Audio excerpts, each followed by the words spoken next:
नमस्कार, राम राम, जय हिंद साथियों। अभी जो है आज हाल फिलहाल में रामचंद्र जांगड़ा राज्यसभा सांसद एमपी जो है अनाज मंडी का दौरा कर रहे हैं और यहाँ पर जो है मंडी प्रधान से बातचीत की है। उनके साथ महाराज जी हैं और अजीत लाउत जी हैं और देख रहे हो आप तस्वीरों में साफ तौर पर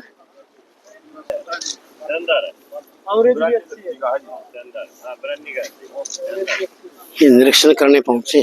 2026 में जो है ना 12 बाजरा 400 रुपए किलो इंग्लैंड के बाजार में बिकेगा। मोदी जी ने समझा दिया।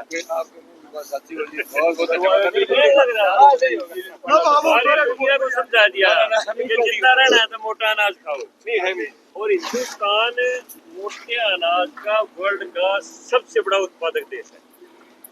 बहुत आगे की सोचता है हमारा प्रधानमंत्री, बहुत आगे की सोचता है।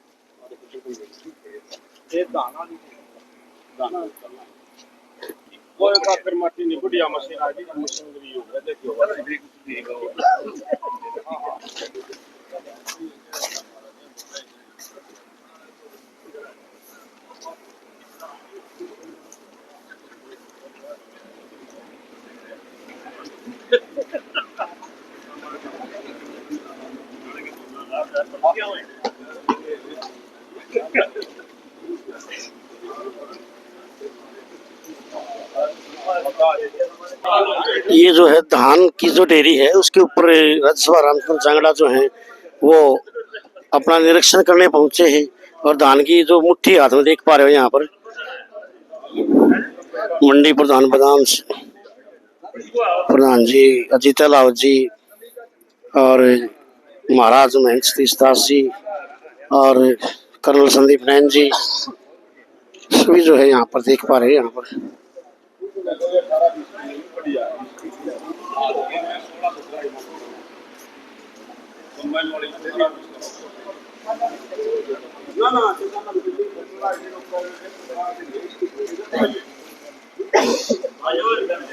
मुहिम की अनाज मंडी में भारतीय जनता पार्टी की पूरी टीम में हमारे माननीय मुख्यमंत्री जी ने निर्देश दिया है कि सभी मंडियों के अंदर जाओ और पूरी टीम यहाँ पर आई है। और सरकार का ये कहना है भाई किसान को या आड़ती को किसी किस्म की अगर कोई भी समस्या हो, मंडी में दुकानदारों को कोई समस्या हो तो वो सारी नोट करके सरकार को अवगत कराओ। सरकार प्राथमिकता के आधार पर किसान की भी, आड़ती की भी और अन्य जो कर्मचारी छोटे हों और दुकानदार हों, सबकी समस्याओं को प्राथमिकता के तौर के ऊपर लेके समाधान करने का काम करेगी। इसीलिए हमारी पूरी टीम यहाँ पर अनाज मंडी में आई है। हमें खुशी है कि यहाँ के हमारे आड़ती भाई, दुकानदार भाई और जो किसान भाई हैं सभी हमारी सरकार का जो है ना शुक्रिया अदा कर रहे हैं, उसकी प्रशंसा कर रहे हैं कि बाजरे जैसी फसल जिसको कोई किसान फसल मानता ही नहीं था कि भाई पूड़ी फरड़ा हो जाएगा, डांगरा न चरा देंगे, बाकी घास खिचड़ी रांध लेंगे, इसकी कोई मानता ही नहीं था इसको फसल। आज वो 2600 रुपये MSP के ऊपर हरियाणा सरकार उसको खरीद रही है। ये मंडी प्रधान से बात की है आपने आगे, हाँ, किस प्रकार की समस्याएं? देखिए मेरे बाएं ओर खड़े हैं मंडी के प्रधान बादाम भाई।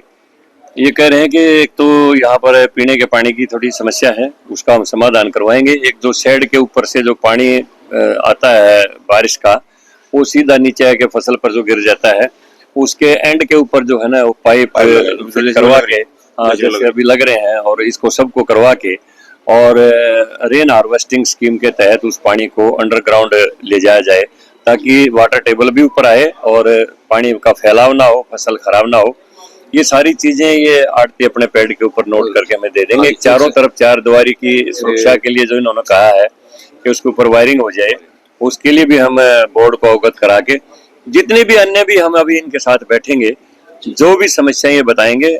मुख्यमंत्री जी का, नायब सिंह सैनी जी का ये निर्देश है कि हम प्राथमिकता के आधार पर किसान की और आड़ती की समस्या को सुलझाने का काम करेंगे। पेमेंट का प्रावधान क्या किया गया आज? क्या है किसान की पेमेंट का प्रावधान क्या किया गया? पेमेंट तो बहुत ही बिल्कुल, मतलब जितनी जल्दी पेमेंट इन पिछले 10 सालों से हो रही है, पहले दिन अनाज डालो और अगले दिन किसान के सीधी खाते में पेमेंट आती है। ऐसा तो कभी हुआ ही नहीं, ना कभी किसी के चक्कर काटने, ना कोई बीच में दलाल, ना कोई और।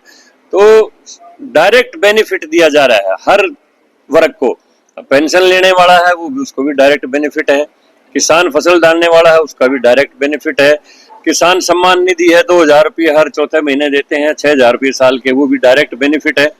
यानी बीच की दलाली तो बिल्कुल समाप्त कर दी गई है। और जिन दलालों की दलाली समाप्त होगी, जिनका छिक्का लग गया, वही भाजपा को बदनाम करने की कोशिश कर रहे थे। लेकिन जनता बहुत ही जागरूक है, वो धरातल पर सच्चाई को समझती है। इसलिए जो लोग आज से 6 दिन 7 दिन पहले ये कह रहे थे कि 70 सीटें कांग्रेस की आएंगी, आज पूर्ण बहुमत के साथ भारतीय जनता पार्टी की सरकार है। ये लोगों के प्यार की बदौलत है। हर असलियत समझने वाले आदमी ने, हर सच्चाई समझने वाले आदमी ने बीजेपी का साथ दिया है, क्योंकि धरातल की सच्चाई सच्चाई होती है, अफवाहें उनका कोई आधार नहीं होता। स्वामी विवेकानंद ने कहा था कि सत्य का पहले विरोध किया जाता है, बाद में मजाक उड़ाया जाता है, लेकिन अंत में उसको मान लिया जाता है। और यही हरियाणा प्रदेश की जनता ने यहाँ पर किया है। 3 अन्य जो इंडिपेंडेंट बने हैं उन्होंने भाजपा का समर्थन कर दिया। 51 मेंबर्स के साथ तीसरी बार भारतीय जनता पार्टी हरियाणा प्रदेश के अंदर सरकार चलाएगी। और जैसा मुख्यमंत्री जी ने निर्देश दिया सभी कार्यकर्ताओं को कि शपथ लेने से पहले हमारे सामने समस्याएं आ जानी चाहिए, ताकि कुर्सी के ऊपर बैठते ही हम उनके समाधान के लिए शुरुआत कर दें। अभी अभी आपने कहा भी शपथ लेने से पहले समस्याएं आ जानी चाहिए। एक ने सीएम को भी गोली से मारने की धमकी दी थी, उसके क्या? ऐसे सिरफिरे लोग होते हैं, वो उनका क्या है, वो तो पागल लोग हैं, उसके खिलाफ कार्रवाई चल रही है।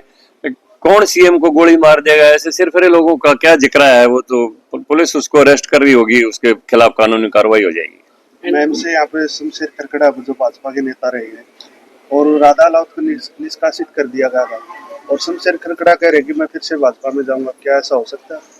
देखिए, बात यह है, वो तो केंद्रीय संगठन फैसला करेगा कि किसी बागी को भाजपा में लेगा या नहीं लेगा। अपने आप कोई कह दे तो उसकी कोई कीमत नहीं है। ये संगठन फैसला करेगा कि वो उसको लेगा या ना लेगा।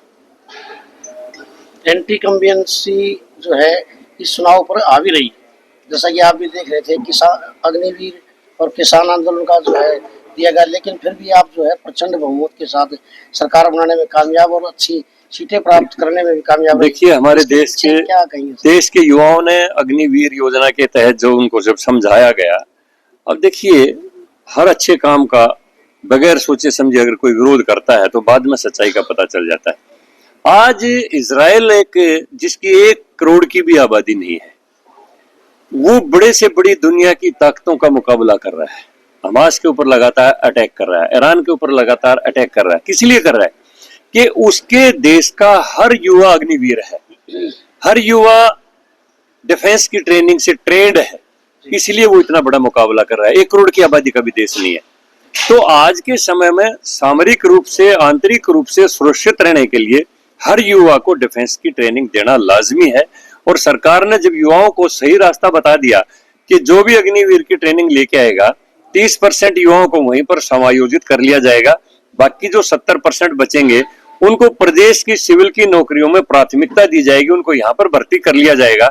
इसके पीछे सरकार का उद्देश्य यही है कि 6 साल जो सेना के अनुशासन में जो युवा रहेगा, वो यहाँ पर भी अधिकारी बनने के बाद ना वो ब्लैक मार्केटिंग करेगा, ना वो रिश्वतखोरी करेगा, क्योंकि उसके अंदर एक देशभक्ति का जज्बा जग जाएगा। तो इसलिए आगे आने वाला जो समय होगा वो ईमानदार अधिकारियों का होगा, ईमानदार कर्मचारियों का होगा, क्योंकि सेवा का ही एक संकल्प आर्मी के अंदर सिखाया जाता है। वहां से ट्रेनिंग लिया हुआ आदमी सारी उम्र ईमानदारी से देश की सेवा करेगा। जी, धन्यवाद। सरपंचों ने भी पहले कांग्रेस में आस्था जताई और फिर 25 सरपंचों ने फिर भाजपा में आस्था जताई, क्या रहेगा? देखिए, नायब सिंह सैनी जी ने कुर्सी के ऊपर आते ही कह दिया था कि अब 21 लाख तक के काम सरपंच अपने आप करवा सकेंगे।